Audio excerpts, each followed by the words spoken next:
RRB PO result வந்திருக்குது. So நீங்களே பார்த்துருப்பீங்க கட் ஆஃப் எந்த லெவலில் இருந்திருக்குன்னு. ஸோ தமிழ்நாடுக்கு பார்த்தீங்கன்னா ஜென்ரலுக்கு பார்த்தீங்கன்னா 55.08, ஓபிசிக்கு 54.25, அண்டு எஸ்சிக்கு பார்த்தீங்கன்னா 47.65, எஸ்டிக்கு 35.78, இடபிள்யூஎஸ்க்கு 41.75. ஸோ கட் ஆஃப் பார்த்தீங்கன்னா நம்ம ஸ்டேட்டுக்கு வேக்கன்சி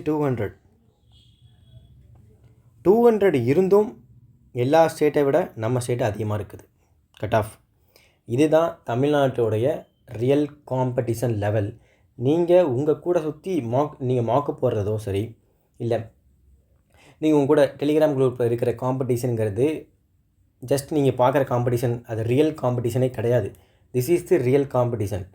டேட்டா பாருங்கள், ஓகேங்களா, எவ்வளோ தூரத்துக்கு காம்படிஷன் இருக்குன்னு. இந்த வீடியோ உங்களை ஃபுல்லாக அவேர் பண்ணுறதுக்கு தான். இந்த இயரை நீங்கள் என்ன பண்ணணும் அப்படிங்கிற ஒரு அவேர்னஸ் கொடுக்கறதுக்காக மட்டும்தான் இந்த வீடியோ. ஸோ ஃபுல்லாக ஸ்கிப் பண்ணாமல் பாருங்கள். தென் இப்போ பார்த்தீங்கன்னா ஆல் ஓவர் இந்தியா இருக்கையிலே highest score for you are category பார்த்தீங்கன்னா தமிழ்நாடு தான்.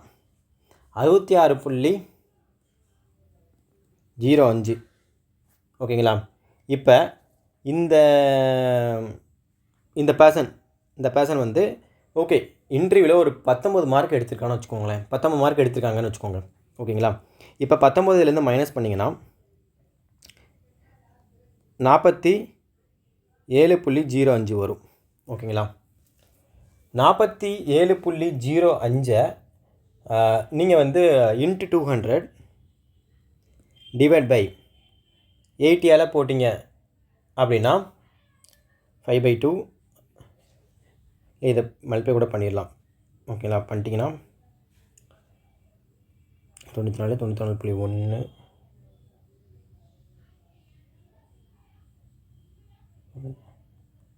ஓகே 00 கேன்சல் வரும். மிச்சம் 94 ஒன்று இருக்கும்.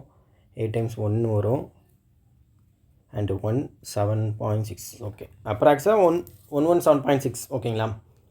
இப்போ இந்த பர்சன் பாருங்கள் 110 மேலே ஸ்கோர் பண்ணிக்கிறாங்க. ஆனால் மெயின்ஸ் கட் ஆஃப் பார்த்தீங்களா 68 ஐ திங்க். ஓகே இதுதான் டார்க்கு, அதே சொல்லுவாங்களே, பேட் எக்ஸாக்ட் எனக்கு வரல, டார்க் சீக்ரெட். ஆர்ஆர்பியோட டார்க் சீக்ரெட் என்ன தெரியுமா? ஜஸ்ட்டு கட் ஆஃப் கிளியர் பண்ண முடியாது. அண்டு நீங்கள் கட் ஆஃபை விட ஈவன் 90 மார்க் நீங்கள் எடுத்துருந்தீங்கன்னு வச்சுக்கோங்க. இந்த டாம் 90 போட்டால் கூட 36 மார்க்கு. ஸோ நீங்கள் இதில் இன்டர்வியூவில் அப்புறம் எத்தனை மார்க் எடுத்துக்கணும்? 19 எடுத்துருக்கணும்.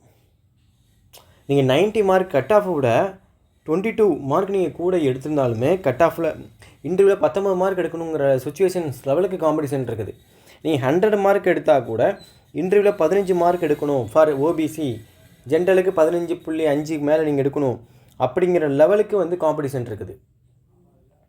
இதை கொஞ்சம் மைண்டில் ஏற்றுக்கிட்டு படிக்க ஸ்டார்ட் பண்ணுங்கள். படிக்க ஸ்டார்ட் பண்ணுற சென்ஸ் என்னென்னா, எல்லா சப்ஜெக்ட்டுக்கும் இம்பார்ட்டன்ஸ் கொடுங்க. இப்போ அந்த ஒரு பர்சன் 120 கிட்டே எடுக்கிறாங்க. ஆக்சுவலி அவங்க கண்டிப்பாக 120 மேலே 120 எடுத்திருப்பாங்க அவங்க. ஓகேங்களா. 120 கிட்டே எடுக்கிறாங்கன்னா அவங்க எல்லா செக்ஷன்லையும் ஸ்கோர் எவ்வளோ பண்ணியிருப்பாங்க? எந்த செக்ஷன்லையுமே லூஸ் பண்ணியிருக்க மாட்டாங்க மார்க்கை. எல்லா செக்ஷன்லையுமே ஸ்கோர் பண்ணியிருப்பாங்க. அண்டு இங்கே இன்னொரு விஷயம் நான் சொல்ல நினச்சேன். ஓபிசிக்கும் பாருங்கள் நம்ம தான் அதிகம். Even though vacancy is high, மற்ற ஸ்டேட்டோட வேக்கன்சி ஹை, ஸ்டில் என்ன சொல்கிறது, ஆல் இண்டியா ரேங்கிங் பார்த்தீங்கன்னா ஓபிசி அண்ட் யூஆர்லேயும் நம்ம தான் அதிகம். ஐ திங்க் எஸ்சியும் நம்ம தான் அதிகம் இருப்போம் நினைக்கிறேன். எஸ் பாருங்கள் 3 கேட்டகரி டாப்பர் தமிழ்நாடு தான். Highest score Tamil Nadu. ஸோ இதிலே பார்த்துக்கோங்க நம்மளுடைய காம்படிஷன் லெவல் நம்ம தமிழ்நாடு எந்த லெவலுக்கு இருக்குதுன்னு சொல்லிட்டு. ஓகேங்களா. ஓகே ப்ரோ, இதுலேருந்து நீங்கள் என்ன ஐடியா எடுத்துக்கணும்? நம்ம இன்னமும் விளையாட்டுத்தனமாக படிக்காமல், நான் என்னுடைய ஸ்ட்ராட்டஜியோட நான் போட்டிருந்தீங்கன்னா பார்த்துருப்பீங்க. நான் அப்போயே சொல்லியிருப்பேன், எய்ம் 90+, 90 மேலே எய்ம் பண்ணுங்கன்னு சொல்லியிருப்பேன். நீங்கள் ஜஸ்ட்டு 70 மார்க்குக்கு 80 மார்க்கு எய்ம் பண்ணால் ஆர்ஆர்பியில் வேஸ்ட்டு, சுத்த வேஸ்ட்டு. நான் வந்து ஸ்ட்ராட்டஜி வீடியோ போடும்போது மேபி நிறைய பேர் ஈவன் நான் ஆர்ஆர்பி கிளர்க்கு கூட ஸ்ட்ராட்டஜி வீடியோவில் 120 எய்ம் பண்ணுங்கன்னு சொல்லியிருப்பேன். இந்த விட கட் ஆஃப் எவ்வளோ வரும்னு தெரியல, பட் நான் எய்ம் பண்ண சொன்னது 120 எய்ம் பண்ணுங்கன்னு சொன்னேன். ஏன்னா ரீசன் இது தான், நம்ம வந்து ப்ரிடிக்ட் பண்ண முடியாது. லாஸ்ட் இயரை வச்சு இந்த இயர் நம்ம யோசிக்கக்கூடாது. ஏன்னா லாஸ்ட் இயர் படித்தவங்க கிளியர் ஆகாதவங்க இந்த டைம் இன்னமும் கொஞ்சம் அவங்களுக்கு அனுபவம் கூட அவங்களுடைய நாலேஜ் இன்க்ரீஸ் ஆகிருக்கும். ஃப்ரெஷராக வர்றவன் வரும்போதே படிக்கிறான். நீங்கள் நம்புறீங்களா இல்லையான்னு தெரில, எனக்கு மெசேஜ் பண்ணுறாங்க, ப்ரோ நான் வந்து செகண்ட் இயர் தான் படிக்கிறேன், நான் இப்போ இருந்து ஆர்பிஐக்கு படிக்கலாமா, இந்த மாதிரி கேட்குறாங்க. நிறைய பேர் மெசேஜ் பண்ணுறாங்க.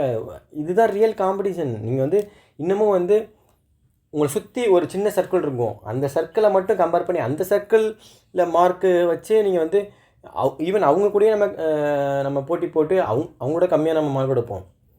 அதெல்லாம் என்ன சொல்கிறது ஒதுக்கி வச்சுட்டு நீங்கள் எப்பயுமே ஒரு எக்ஸாமை எப்படி அப்ரோச் பண்ணணும், இந்த இயர் நீங்கள் கிளியர் பண்ணணும்னு நினைக்கிறீங்கன்னா இப்போ இருந்து ஸ்டார்ட் பண்ணுங்கள்.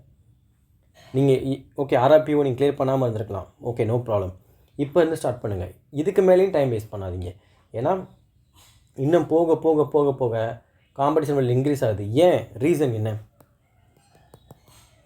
ரீசன் ஏன் டிஜிட்டல், இந்த டிஜிட்டல் அவேர்னஸ் இப்போ வந்து ரொம்ப இன்க்ரீஸ் ஆகிட்டு. ஒரு 3 இயர்ஸ்க்கு முன்னாடி இந்த லெவலுக்கு வந்து பீப்புளுக்கு அவேர்னஸ் இருக்கானா இப்போ கிடையாது. ஆனால் இப்போ அந்த லெவலுக்கு அவேர்னஸ் வந்துட்டு, அந்த லெவலுக்கு சோர்ஸ் இருக்குது, ஃப்ரீ சோர்ஸஸே அவ்வளோ இருக்குது, அவ்வளோ பிடிஎஃப் இருக்குது, அவ்வளோ வீடியோஸ் இருக்குது யூடியூப்பில். ஓகேங்களா? இவ்வளோ விஷயம் அவனுக்கு ஈஸியாக கிடைக்கிது. நமக்கு வந்து அப்போ கிடைக்கல, இப்போ கிடைக்கிது. ரெண்டாவது தேர் பேக்ரவுண்ட் வரும்போதே அவங்க, அதாவது காலேஜ் லாஸ்ட் இயர் செகண்ட் இயர்லேயே அவங்க வந்து ஸ்டார்ட் பண்ணிடுறாங்க, என்னோடய கெரியர் இதுதான் சொல்லிட்டு அவங்க படிக்க ஸ்டார்ட் பண்ணிடுறாங்க. நமக்கு வந்து நம்ம படிக்கும்போது நமக்கு சொல்ல ஆள் இல்லை. ஓகேங்களா? நம்ம வந்து படித்து முடிச்சிருப்போம், சும்மா ஏதோ அந்த டைமில் எப்படி தெரியலேன்னு தெரியாமல் தான் பேங்கிங் செக்டருக்குள்ளேயே வந்திருப்போம் படிக்கிறதுக்கு. ஆனால் அவங்க அப்படி கிடையாது. அவங்க காலேஜ் லைஃப்லேயே அவங்க இதுதான் சொல்லிட்டு படிக்க ஸ்டார்ட் பண்ணிடுறாங்க. அவங்களுடைய ரீசனிங் காயின்ஸ் நாலேஜெலாம் இம்ப்ரூவ் பண்ணிடுறாங்க. இது ஒரு 2வது ரீசன். 3வது இங்கிலீஷு. அதாவது நம்ம படிக்கிற டைமில் வந்து தமிழ் மீடியம் படிக்கிற ஸ்டூடெண்ட்ஸ் அதிகம். இப்போ வர்ற ஸ்டூடெண்ட்ஸ் இருக்காங்க பார்த்தீங்களா, அதில் இங்கிலீஷ் மீடியம் ஸ்டூடெண்ட்ஸ் அதிகமாக இருக்கிறாங்க.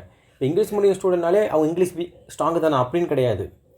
அதில் எக்ஸ்பெஷலி நல்ல சூப்பர் ஸ்கூலில் படிச்சிருப்பாங்க, அண்டு நல்ல காலேஜில் படிச்சிருப்பாங்க, சிபிஎஸ்சி படிச்சிருப்பாங்க. அவங்களுக்குலாம் இங்கிலீஷ் வந்து ரொம்ப ரொம்ப சுஜிபி. இப்போ நான் ரீசன்ட் டைமாக ரியலைஸ் பண்ணுறது ஒன்று என்னென்னா, நீங்கள் போயிட்டு கிளியர் பண்ணுறவங்க இப்போ 200 பேர் கிளியர் பண்ணிக்காங்களே, இந்த 200 பேரை நீங்கள் அனலைஸ் பண்ணிங்கன்னா மெஜாரிட்டி ஆஃப் பீப்புள் இங்கிலீஷில் 30 போட்டிருப்போம். இது நீங்கள் நம்புறோ இல்லையோ, இதுதான் ஃபேக்ட்டு. ஆர்ஆர்பி பிஓவில் இங்கிலீஷில் 30 எடுத்திருக்காங்க. இந்த 200 பீப்புளில் எனக்கு தெரிஞ்சு மினிமம் 100 பேராக எடுத்திருப்பாங்கங்க இங்கிலீஷில் 30, அரௌண்ட் 30+. ஏன்னா அந்தளவுக்கு இப்போ இருக்கிற பீப்புள் வந்து இங்கிலீஷில் ஸ்ட்ராங்காக இருக்கிறாங்க. அப்போனா நம்மளும் ஸ்ட்ராங்காக ஆகணும். நம்ம வீக்காக இருக்கிறவங்கிறதுக்காக அதை அப்படியே ஒதுக்கிட்டே இருக்காதிங்க, நம்மளும் ஸ்ட்ராங்காக ஆகணும். அதுக்கு என்ன ஸ்டெப்ஸ் எடுக்கணுமோ எடுக்க ஸ்டார்ட் பண்ணுங்கள். ஓகேங்களா? அண்டு ஃபீல் பண்ணுறதுக்குலாம் ஒன்றுமே இல்லைங்க. பாருங்கள், இப்போ தான் 2026 ஸ்டார்ட் ஆச்சு, 2 மாதம் முடிய போகுது, இன்னும் 10 மாதம் தான், போகிறதே தெரியாது. ஸோ அதனால் எப்போ நோட்டிஃபிகேஷன் வரும் வெயிட் பண்ணாமல், நோட்டிஃபிகேஷன் வந்துட்டால் இப்போ நான் கிளியர் பண்ணுறதுக்கு ரெடியாக இருக்கிறேன்னா என்னால் கிளியர் பண்ண முடியுமா? இப்போ ஒன்றுமே இல்லை, இப்போ ஆர்ஆர்பி 1 வருஷம் வருது, நீங்கள் மெயின்ஸில் 110 எடுக்க ரெடியாக இருக்கீங்களா? ஸோ நோட்டிஃபிகேஷன் வர்றதை வெயிட் பண்ணாதீங்க. இந்த 110 எடுக்கிறதுக்கு அச்சீவ் பண்ணுறதுக்கு இப்போ இருந்து ப்ராக்டிஸ் பண்ண ஸ்டார்ட் பண்ணுங்கள். நீங்கள் எந்த எக்ஸாம் எய்ம் பண்ணாலும் சரி, அந்த நோட்டிஃபிகேஷன் கண்டிப்பாக வரப்போகுது தெரியுதுல்ல உங்களுக்கு. ஓகேங்களா? அதில் நோட்டிஃபிகேஷன் எப்போ வரும் தேவையில்லை. நம்ம அந்த நோட்டிஃபிகேஷன் வரப்போகுது தெரிஞ்சு போச்சு. அதுக்கு நம்ம ரெடியாக இருக்கோமா? ரெடியாக இருந்தால் ஓகே, இப்போ கூட வரட்டும். ரெடியாக இல்லைனா அதில் எவ்வளோ மார்க் நம்ம எடுக்கணும், அந்த மார்க் எடுக்கிறதுக்கு நம்ம இப்போ இருந்து நம்ம ட்ரை பண்ணுவோம். ஓகேங்களா? ஸோ இதெல்லாம் வந்து பார்த்துக்கோங்க. இவ்வளோ தூரம் வந்து இருக்குது. அண்ட் இன்னொரு ரியாலிட்டி, பேங்கிங்கோட ரியாலிட்டி நான் சொல்லிடுறேன். ஓகேங்களா? என்னென்னா 1 இயரில் ஒரு அப்ராக்ஸாக வச்சுக்கிறோமே, ஒரு 60,000 to 70,000 80,000 பேர் படிக்கிறாங்கன்னு வச்சுக்கோங்க. இப்போ ஆர்ஆர்பிக் பிஓவில் ஒரு 200 வேக்கன்சி வருது,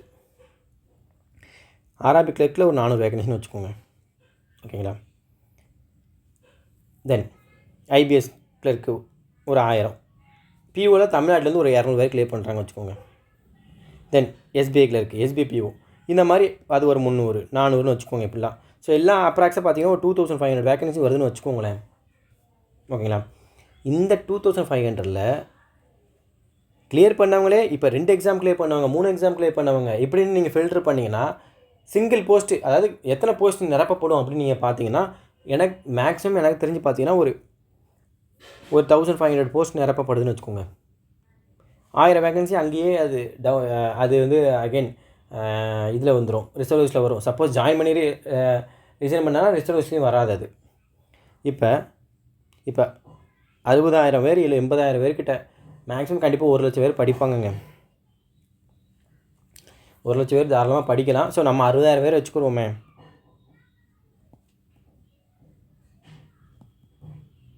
ஸோ இந்த 60,000 பேர்த்தில் நீங்கள் பார்த்தீங்கன்னா